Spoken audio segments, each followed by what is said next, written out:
దిగు కొద్దిగా కొద్దిగా ఇక్కడ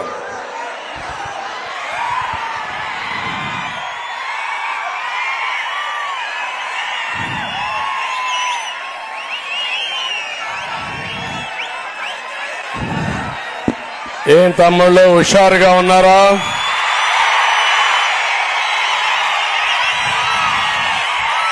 ఏమమ్మా ఆడబిడ్డలు హుషారుగా ఉన్నారా లేదా? రాష్ట్రంలో దొంగలు పడ్డారు.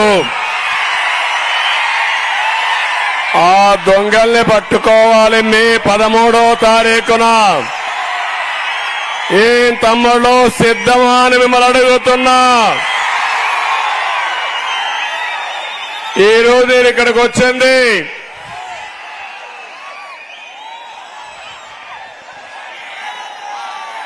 డోన్ ఎమ్మెల్యేగా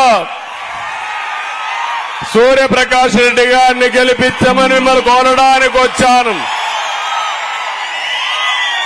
ఇంకో పక్క పార్లమెంట్ అభ్యర్థిగా శబరిని గారు గెలిపించమని మిమ్మల్ని కోరడానికి వచ్చాను. ఎన్నోసార్లు ఇక్కడికి వచ్చారు కానీ ఈ రోజు డోన్ అదిరిపోతా ఉంది. డోన్ లో సీన్ మారిపోయింది. పిట్టకథ మంత్రులకి కట్టుకథ నేతలకి కాలం చెల్లదు. వారికి రాజకీయ సన్యాసం తప్పదు. ఇక్కడ హరికథ చెప్తాడు ఒక మంత్రి. ఆ మంత్రి వల్ల మీకు లాభమా తమ్ముళ్ళు అని అడుగుతున్నా. ఏమైనా బాగుపడ్డారా అని అడుగుతున్నా. ఆర్థిక మంత్రి అంటే అప్పుల మంత్రిని అర్థం. అప్పులు చేసింది బుగ్గన, అప్పులు కట్టేది మీరు. అవునా కాదా? బుగ్గన కడతాడా మీ అప్పు? రాష్ట్ర అప్పు కడతాడా బుగ్గన? రేపు మే 13వ తారీఖున మాజీ ఎమ్మెల్యే డోన్ లో ఉంటాడా పారిపోతాడా నాకు తెలియదు. కోట్ల దెబ్బకి బుగ్గన పారిపోతాడవునా కాదా అని అడుగుతున్నా. ఈ రోజు మిమ్మల్ని చూస్తా ఉంటే ఈ బుగ్గన పిట్ట కథల్ని నీతి వాక్యాలు వినడానికి మీరు సిద్ధంగా ఉన్నారా తమ్ముళ్ళు నేను అడుగుతున్నా. అన్ని వర్గాలు మార్పు కోరుకుంటున్నాయి. ఈ వర్గం ఆ వర్గం అని కాదు. అందరిలో ఒక ఆవేదన ఉంది, బాధ ఉంది, మోసపోయామని ప్రతి ఒక్కరు ఆలోచిస్తారు. అవునా కాదా తమ్ముళ్ళు అని మిమ్మల్ని అడుగుతున్నా. ఈ ఎన్నికలు విధ్వంస పాలనకి అభివృద్ధికి ఒక సవాల్. ఈ ఎన్నికలు నీతికి నిజాయితీకి జరిగే పోరాటం. అవునా కాదా అని అడుగుతున్నా. విజన్కి విద్వేషానికి మధ్య పోరాటం, ధర్మానికి అధర్మానికి పోరాటం, కబ్జాలకు రక్షణకు, రాతియుగం రాక్షసులకి స్వర్ణయుగం చేసే పాలకుల మధ్య జరిగే పోరాటం అని చెప్పి నేను మీకు తెలియజేస్తున్నా. ఒక్కసారి చూడండి, ఈ బుగ్గనకి అక్కడ సైకో జగన్ కి కొవ్వెక్కిపోయింది అహంకారం ఒళ్ళంతా. కొవ్వు తగ్గిస్తారా లేదా తమ్ముళ్ళు అని అడుగుతున్నా మిమ్మల్ని. ఇంకో పక్క గర్వం పెరిగిపోయి అహంకారంతో విధ్వంసం చేసే పరిస్థితికి వచ్చారు. వ్యవస్థలన్నీ నాశనం చేశారు. అభివృద్ధిని పూర్తిగా విచ్ఛిన్నం చేశారు. మీ జీవితాలు చికిటమయం చేసిన దొంగలను వదిలిపెడతారా తమ్ముళ్ళు? ఇంకో పక్క చూస్తే ఈరోజు దోపిడీ, ప్రజల ఆస్తులకి రక్షణగా ఉండవలసిన ప్రభుత్వం వ్యవస్థల్ని చట్టాలని తన చేతుల్లోకి తీసుకుని విపరీతంగా దోసేసే పరిస్థితికి వచ్చారు.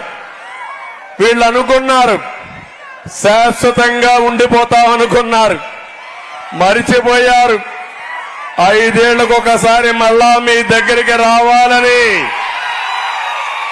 అవునా కాదా?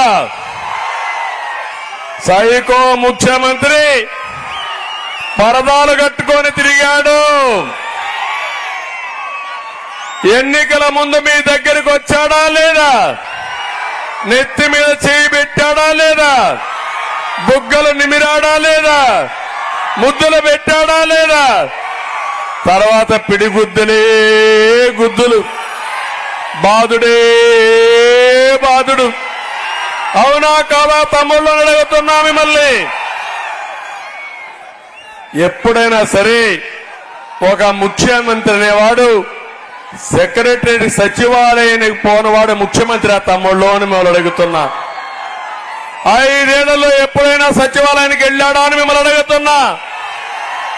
మీకేం చేస్తామని పత్రికా విలేకరుల సమావేశం పెట్టి చెప్పాడా అని అడుగుతున్నా. ఇలాంటి వ్యక్తి ఒక దద్దమ్మ కేబినెట్ ని పెట్టుకొని మొత్తం రాష్ట్రాన్ని సొంత ప్రయోజనాల కోసం నాశనం చేసే పరిస్థితికి వచ్చాడు.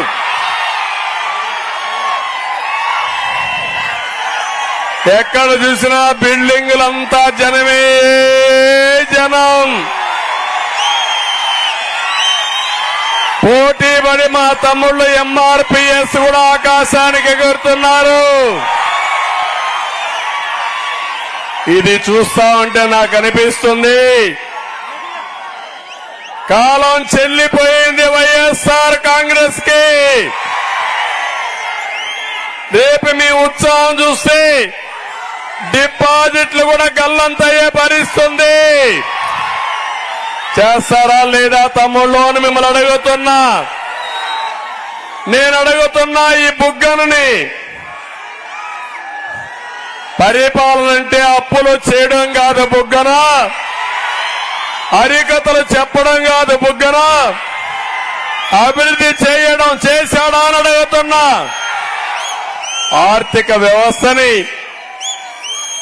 పటిష్టంగా సమర్థవంతంగా నడిపించవలసిన వ్యక్తి కడాన సచివాలయాన్ని తాకట్టు పెట్టాడు, హాస్పిటల్ని తాకట్టు పెట్టాడు. మద్యం పైన వచ్చే ఆదాయం 25,000 రూపాయలు తాకట్టు పెట్టి మీ తల మీద పెట్టిన దుర్మార్గుడు ఈ బుగ్గన. నేను ఒకటే చెప్తున్నాను, ఈ రాయలసీమకేమైనా చేశారా తమ్ముళ్ళు వీళ్ళు? ఒక్క ప్రాజెక్టు కట్టారా అని మిమ్మల్ని అడుగుతున్నా. ఒక రోడ్డు వేశారా అని మిమ్మల్ని అడుగుతున్నా. ఒక ఇండస్ట్రీ తెచ్చారా అని మిమ్మల్ని అడుగుతున్నా. మరి ఎందుకే వాళ్ళు కోట్లు వేయాలా? మీరు ఒకసారి చూస్తే నేను అడుగుతున్నా, రంగుల పిచ్చోడు ఈ జగన్మోహన్ రెడ్డి సైకో 3,000 కోట్ల రూపాయలు ఖర్చు పెట్టాడు రంగులేసుకోవడానికి. ఇప్పుడు మీరు ఒక పని చేయాలి, సైకోకు రంగేసి శాశ్వతంగా ఇంటికి పంపించడానికి పంపిస్తారా అని అడుగుతున్నా. మీరు చూస్తే బడికి, గుడికి, చెట్టుకి, పుట్టకు కూడా రంగులు వేసాడు. ఎప్పుడన్నా చూసారా ఇలాంటి వాళ్ళు మీరు? ఇంకో పక్క ఆయనకు అడ్వైజర్స్ కింద 100 మందిని పెట్టి 700 కోట్లు వాళ్ళకప్పచెప్పాడు. ఇంకో పక్క సాక్షి పేపర్కి 1000 కోట్లు ఇచ్చాడు అడ్వర్టైజ్మెంట్ల కింద. నేను అడుగుతున్నా ఇక్కడ ఉండే వాళ్ళందరినీ, రాయలసీమ సాగునీటికి ఖర్చు పెట్టారా తమ్ముళ్ళు అని అడుగుతున్నా. త్రాగునీటికి ఖర్చు పెట్టారా అని అడుగుతున్నా. గుక్కడి నీళ్లు మీకు ఇచ్చారా అని అడుగుతున్నా. వీళ్ళ అవసరం మనకుందా అని మిమ్మల్ని అడుగుతున్నా. గట్టిగా చప్పట్లు కొట్టి చెప్పండి, వీళ్ళ అవసరం లేదని. తమ్ముళ్ళు ఇప్పుడు కొత్తగా ఇంకోటి చేశారు, జ్ఞాపకం ఉందా మీకు? మీ పట్టాదారు పాస్ పుస్తకం పైన ఎవరి ఫోటో? ఎవరి ఫోటో అంటే వాళ్ళ తాత ఇచ్చాడా మీకు ఆస్తి? మీ నాన్న ఇచ్చాడు, అవునా కాదా? మీ తాత ఇచ్చాడు, అవునా కాదా? మీ తాత ఇచ్చిన ఆస్తి పైన ఆయన ఫోటో వేసుకుంటారా మీరు? ఇంకో పక్క సర్వే రాళ్లు మీ పొలం చుట్టూరు ఫోటో ఎవరిది? దానికి కూడా ఈ ఫోటో పిచ్చోడిదే ఉంది, అది కూడా మీరు చూసుకోవాలి. తమ్ముళ్ళు ఇప్పుడు ఒక ప్రమాదం వచ్చింది. మీ భూములన్నీ జగన్మోహన్ రెడ్డి పేరుతో రాసుకుంటున్నాడు. తమ్ముడు దించివా, జెండా దించి వెనకాన కనపడాలి, వెనకాన కనపడాలి. తమ్ముడు జెండా దించాలి, జెండా దించండి. ఇప్పుడు మీరు చూస్తే ఇది చాలా ప్రమాదకరమైన విషయం. బ్రిటిష్ వాళ్ళ పీరియడ్ నుంచి మనకు పక్కాగా భూమి రికార్డ్స్ ఉన్నాయి, ఉన్నాయా లేదా అని మిమ్మల్ని అడుగుతున్నా. 10-1 ఉంది, అడంగల్ ఉంది, పట్టాదారు పాస్బుక్ ఉంది, ఉన్నాయా లేదా? రేపు రాబోయేలు ఏవి ఉండవు,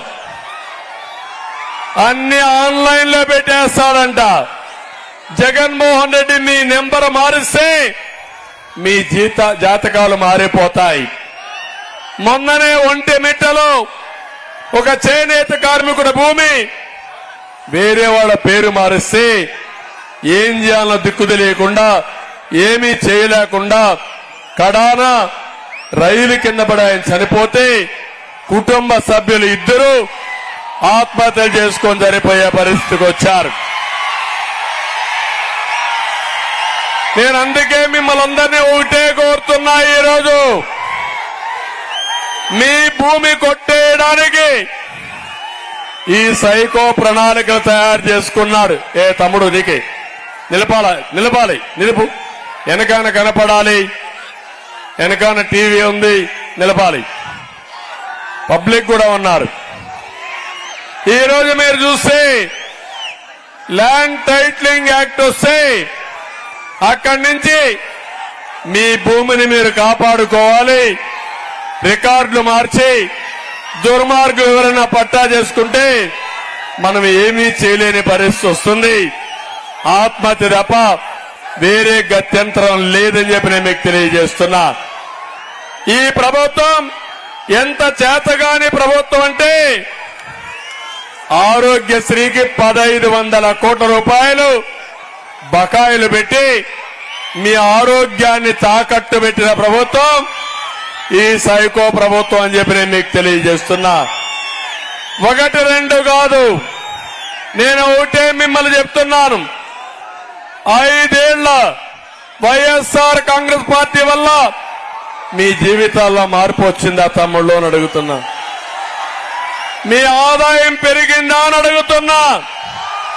ఖర్చులు పెరిగాయా లేదా అని మిమ్మల్ని అడుగుతున్నా. అంటే మీ జీవన ప్రమాణాలు పడిపోయినాయి, అవునా కాదా? 5 ఏళ్లలో మీ జీవితాల్లో వెలుగులు చేస్తామని చెప్పిన వీరు మిమ్మల్ని సర్వనాశనం చేసే పరిస్థితికి వచ్చారు. అందుకే ఈరోజు